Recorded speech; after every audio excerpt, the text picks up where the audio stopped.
The WOCA. Ocala.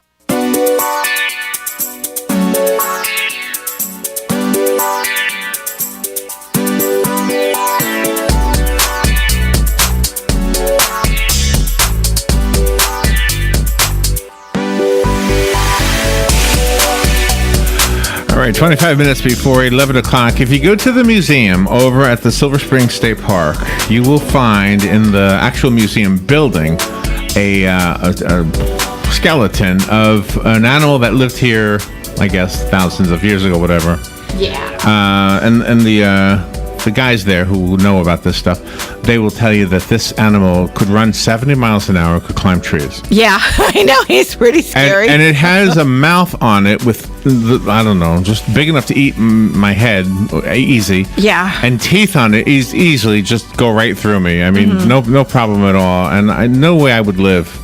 I couldn't climb a tree. I can't run 70 miles an hour. I can't even imagine that. But the one thing you can't see when you're looking at the skeleton of an animal is what the rest of it looked like. And I'm looking at this book that we're going to talk about right now called Chomp. By Brady Barr, and Brady is on the phone. Dr. Brady Barr. He's I'm going to try this here. His credentials. He's a herpetologist. He has traveled to 5 continents to work with some of the world's wildest and most dangerous creatures. He's a resident explorer with National Geographic. The book, by the way, published by National Geographic. He is the star of the educational Xbox game Dangerous Encounters. Oh my gosh! Awesome. Really? Yeah. I'll have to ask my son. He's the creator of National Geo Wild's Dangerous Encounters and the Brady Barr Experience shows.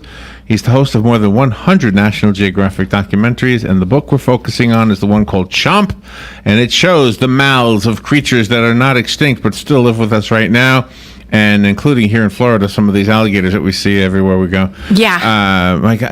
Nature has made animals amazing eating devices, hasn't? Really? Chomp, fierce facts about the bite force, crushing jaws, and mighty teeth of Earth's champion chewers. Dr. Brady Barr, good morning, sir. It's an honor to have you on our show.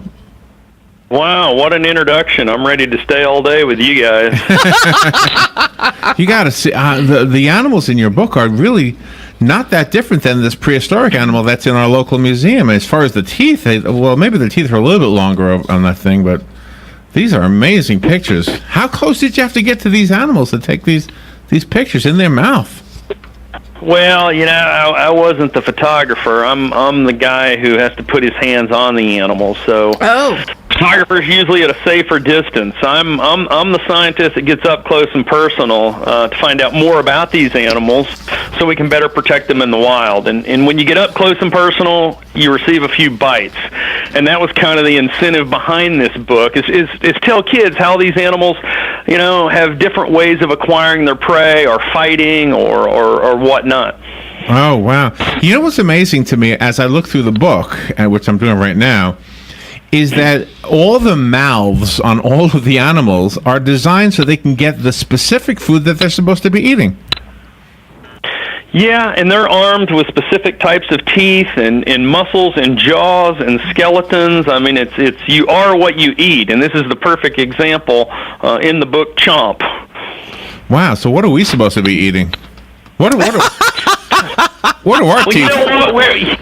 We as humans, we're kind of like we got a set of multi-tools. We're pretty good at a little bit of everything. We got some good molars for grinding. We got canines for tearing. We got incisors for nipping. We're kind of good at a lot of little things. We don't specialize on one thing, say, as a crocodile or a lion or something like that. Yeah, you do have a couple pages in here about human animals, though. This, by the way, I must mention that even though I'm enjoying it as a 62-year-old man, I think children will probably really, really get a lot out of this. This is the kind of book you want to give the child before you go to the zoo, and then when you see these animals in the zoo, you say, "Oh, there it is." I don't know, all these facts you'll be able to learn. I just love the way you put this together. Yeah, National Geographic Kids Publishing does a great job. I mean, they put some big, impressive photos in there to catch kids' attention, and then I throw in some facts and figures and personal stories, and before you know it, the kids are learning, and they don't even know they're learning. They're just having a good time, and that's what it's really all about. But your fried chicken story is pretty funny with the bear. Yeah, the darn bear stole my lunch. He wanted my fried chicken. Not many people can say they've been rolled around in a cage by a giant grizzly bear. I can see why you've got a TV show. You have a fun personality. I guess you know that already. You probably deny it, but you probably know it.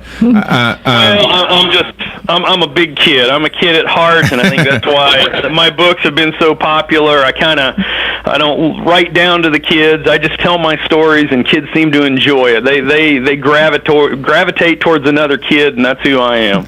Well, aside from humor, you really are providing a great service to the scientists and also to the teachers in the classrooms, because you're going out there up close and personal, and you're getting facts that nobody was sure about. They had to guess, but now you've, attacked problems and you've brought solutions. And you're absolutely right. I've got an interesting background. I used to be a public school teacher before I went back to school and then went to work for National Geographic. So I'm in front of kids all the time in schools or libraries or community centers, talking to them about science and what I do. And I utilize a lot of kids' ideas into my scientific pursuits for National Geographic on ways that they think might be a good way to measure bite force or get close to a crocodile or get that amazing shot of a great white shark. Kids are full of great ideas. So the bite force, you are able to measure the bite force. Give me some stats that'll impress us. Is this you up in a tree getting chased by a bear? Is that you? Oh my gosh, who's getting chased by a bear? Yeah, I've been chased. I've been chased by just about everything. Well, I've been at National Geographic for over 20 years around the globe, and when you work with these kind of animals, you experience bites. It just comes with the territory. I got really interested in it, so I got National Geographic engineers to make me what's called a dynamometer, and that's a fancy word for a bite force meter. And you get the animal to bite it, and it gives you a readout of how many pounds of force that animal's packing behind its bite. And so on all my expeditions, I throw in my old trusty dynamometer and I measure the animals wherever I'm at. And it's a lot of what's in this book. A number that'll impress you: the champion biter on the planet, crocodiles. Oh. 5,000 pounds of force, 2.5 tons. So the moral of that story is you do not want to be bitten by one of those bad boys. Wow. I think the natural habitat for the crocodile is not Florida, right? Even though we have some here, I think alligator is our guy, right? Mm-hmm.